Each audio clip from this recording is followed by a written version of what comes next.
আসসালামু আলাইকুম। ধরেন আপনার এলাকায় এই মুহূর্তে আপনার পাশ দিয়ে বয়ে চলা নদীতে একটা লাশ ভেসে উঠলো। তখন আপনি তৎক্ষণাৎ পুলিশকে খবর দিলেন যে এই লাশটাকে উদ্ধার করার জন্য, যে এই লাশটা এসে উদ্ধার করে পোস্টমর্টেম করে যে আইনগত প্রক্রিয়া আছে সেগুলো মেনটেন করার জন্য পুলিশ আসলেন। পুলিশ এসে সেই লাশটা আপনার বাসা থেকে ফর এক্সাম্পল 50 কিলোমিটার দূরে আপনার সদর হসপিটালে নিয়ে গেলেন। সেখানে পোস্টমর্টেম করা, সেখানে হচ্ছে ডোমকে রাজি করানো, তারপর হচ্ছে জানাজা, দাফন কাফন, এই প্রত্যেকটা কার্যক্রম পুলিশ নিজে উপস্থিত থেকে করলেন বা করেন। এটাই, পুলিশ ছাড়া এই কার্যক্রমগুলো কেউ করে না। অথবা কেউ হারিয়ে গেলেন, অথবা কেউ আত্মহত্যা করলেন, এই যে কার্যক্রমগুলোকে আমরা পুলিশকে দিয়েই হচ্ছে আমরা করতে হয়। এখন কয়েকটা প্রশ্ন এখানে। আপনার বাসা থেকে বা নদীর পাড় থেকে লাশটা জেলা সদরে নিয়ে যাওয়ার জন্য যে খরচটা হয়েছে, অ্যাম্বুলেন্স ম্যানেজ করা, ডোম ম্যানেজ করা, হসপিটালের যে খরচ, এই খরচটা আসলে কে দেয়? এই খরচটা দেয় হচ্ছে সেখানে নিয়োজিত যিনি দায়িত্বপ্রাপ্ত এসআই, কনস্টেবল বা যিনি যান, পুলিশের যে সদস্য যান, তাকেই কিন্তু এই খরচটা বহন করতে হয়। যেই 10-15 হাজার টাকা খরচ হয়, তাকে এই খরচটা বহন করতে হয়। যদিও সরকারি নিয়ম আছে যে এই খরচটা ফেরত দেওয়া হয়, কিন্তু যেই টাকা খরচ হয় আর যেই টাকা ফেরত দেওয়া হয়, ফর এক্সাম্পল 10,000 টাকা যদি খরচ হয়, সেখানে ফেরত দেওয়া হয় 500, 800, 1,000, 2,000 টাকা। তো সেটা দেখা যায় খরচ হওয়ার তুলনায় প্রাপ্তির যেই ব্যবধান, সেটা দৃশ্যমান অনেক বেশি ব্যবধান। তো এই পুরো খরচটা কিন্তু পুলিশকেই বহন করতে হয়।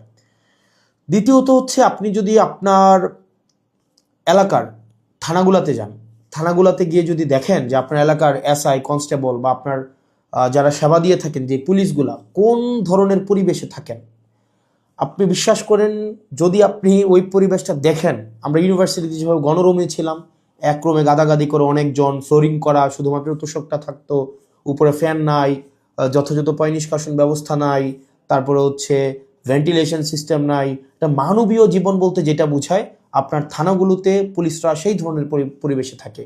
এখন একটা পুলিশ আপনার ডিউটি করে এসে রাতে যদি এই ধরনের একটা পরিবেশে ঘুমায়, আমরা কি তার কাছ থেকে প্রত্যাশিত সেবা আমরা কিভাবে এক্সপেক্ট করব? মানে এটা এটা একটা মানবীয় জীবন থানাগুলাতে আসলে পুলিশের জন্য ব্যবস্থা করা হয়েছে।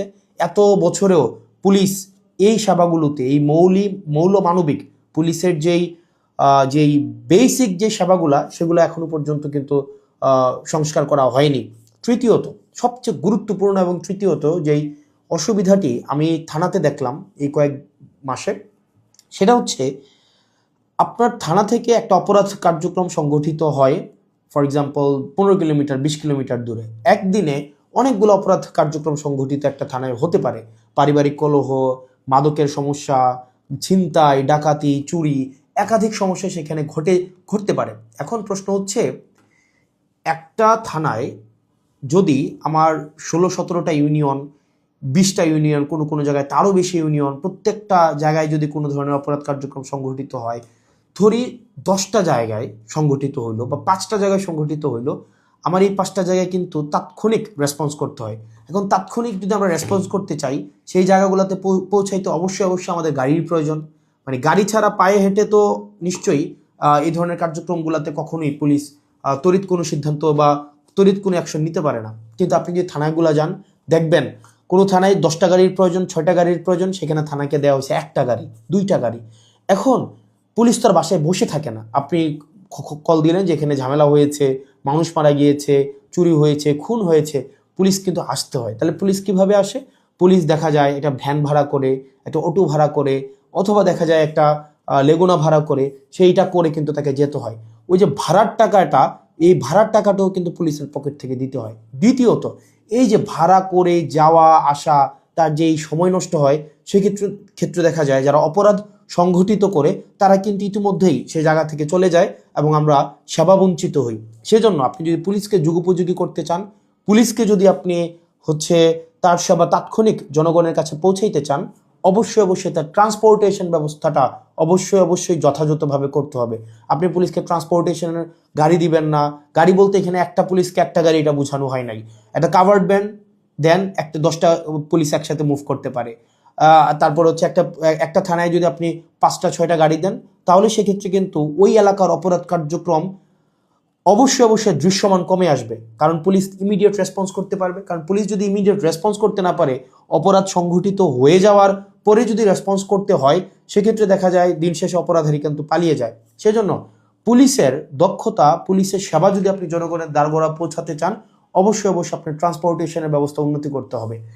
এখন আমাদের বর্তমান বিদ্যমান যে পুলিশ ব্যবস্থা রয়েছে, এই পুলিশ ব্যবস্থার থানাগুলোতে, আমি থানাগুলোর কথা বলবো, থানাগুলোতে তাদের অ্যাকোমোডেশন সমস্যা, তাদের বাসা, তাদের থাকার জায়গা নাই ঠিকঠাকভাবে, গণরুমের মতো তাদেরকে থাকতে হয়, এবং তাদেরকে যে বেতন দেওয়া হয়, এই বেতন দিয়ে যে একটা স্বাভাবিক জীবনযাপন করবে সেটা কোনোভাবেই সম্ভব না।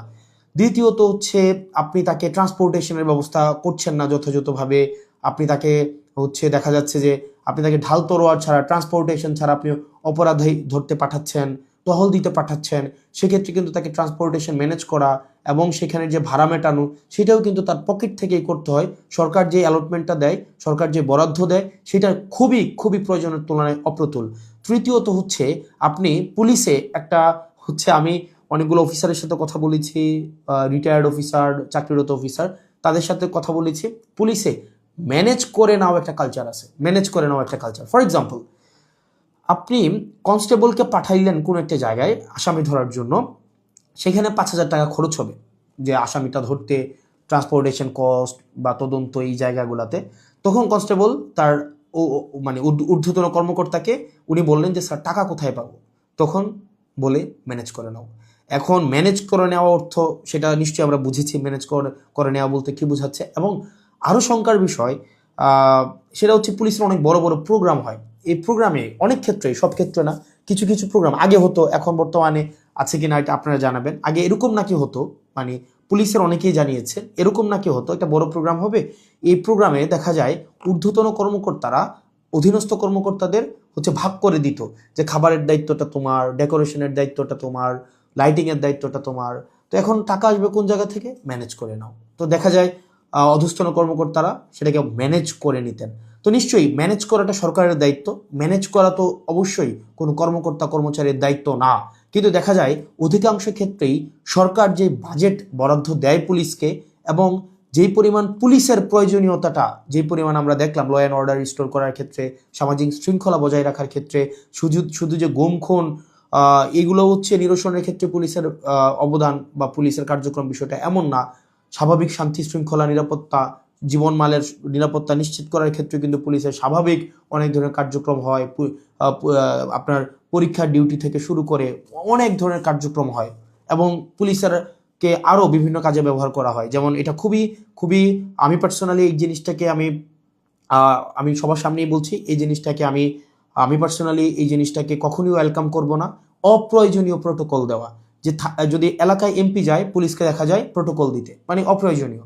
দেখা যায় ওসিকে আমরা অতীতেও দেখেছি, ওসি সবসময় আপনার এমপির সাথে সাথে থাকতে হয়, থাকেই থানায় একটা গাড়ি। এখন একটা গাড়ি নিয়ে যদি আপনার ওসি বা অন্য কর্মকর্তারা আপনার এমপির সাথে সারাদিন ব্যাপী থাকতে হয়, যেখানে যায় সেখানে যেতে হয়, তাহলে ওসিও কিন্তু তার স্বাভাবিক থানা কার্যক্রম করতে পারে না, সাধারণ মানুষ সেবা বঞ্চিত হয়।